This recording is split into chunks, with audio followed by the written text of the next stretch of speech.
नमस्कार शेतकरी बांधवांनो, आज आपण गडकरी साहेबांच्या संकल्पनेतून जे ॲग्रोव्हिजन इथे चौथा दिवस आहे आणि चौथ्या दिवशी SNM ॲग्रोटेक या स्टॉलवर माझे मित्र आणि आपले गोविज्ञान अनुसंधान केंद्राचे उपाध्यक्ष तसेच ट्रेझरी म्हणजे वित्त अधिकारी आमच्याकडे श्री संजयजी एकापुरे हे आलेले आहे आणि त्यांची ओळख म्हणजे ते स्वतः एक जिज्ञासू कृषीमध्ये जिज्ञासू असलेली व्यक्ती आहे.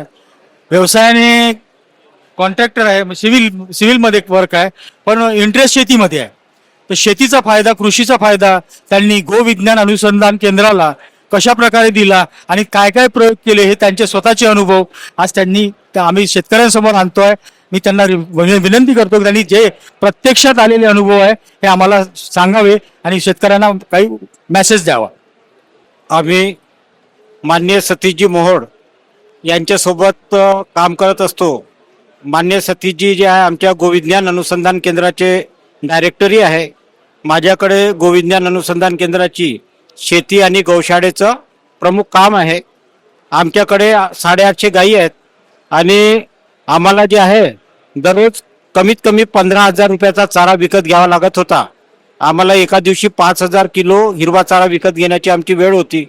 परंतु जेव्हापासून सतीशजीच्या संपर्कामध्ये आलो आणि मायक्रोरायझा पंचामृत हे जे यांनी आम्हाला दिलं याचे एक इफेक्ट सांगतो. इतके चांगले इफेक्ट आले की आमच्याकडे नॅपियर जो आहे जो 7 दिवसामध्ये कटिंग होत होता तो 45 दिवसावर आला. आमच्या नॅपियरचे पानं चांगले झाले, नॅपियरचा साईज चांगला झाला आणि पहिले आम्हाला एका एकरमध्ये 100 टन नॅपियर होत होता.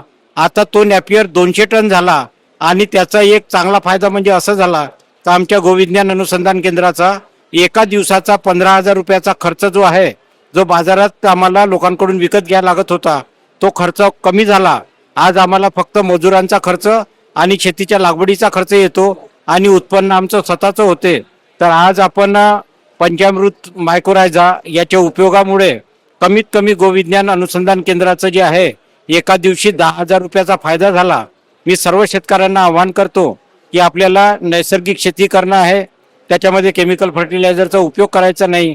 आणि समजून घ्या आम्ही शेतीच्या बरोबर जे आहे गौपालन हाही एक व्यवसाय सोबत सुरू केला आणि त्याच्यामध्ये नॅपियर हिरवा चारा आणि बाकीचाही चारा बरसीम वगैरे हे जे करतो याचा उपयोग करून शेती करण्याबरोबर आपण समजून घ्या गौपालन केलं तर नक्कीच आपल्या घरी जे आहे दूध दुभते भरपूर होईल, घरी सगळ्यांच्या तब्येती चांगल्या राहील, शेती आपली विषमुक्त होईल आणि आपल्याला एक चांगला पर्याय शेतीला एक दुय्यम जो आहे व्यवसाय हा एक चांगला व्यवसाय मिळेल. गोविज्ञानमध्ये सतीशजीमुळे जे आहे आम्हाला जे मार्गदर्शन मिळालं यांचं मायक्रोरायझा पंचामृतचा जो आम्हाला फायदा झाला त्याच्यासाठी गोविज्ञान अनुसंधान केंद्रही त्यांचा आभारी आहे. आणि मला तरी वाटते का यांच्या टेक्नॉलॉजीचा वापर सर्व शेतकऱ्यांनी केला तर पुढील भविष्यात शेतकरी जे आहे एक चांगलं पीक घेतील आणि त्यांची शेती जी आहे सुजलाम सुफलाम झाल्याशिवाय राहणार. शेतकरी माझा जगेल तर दुनिया माझी टिकेल. धन्यवाद.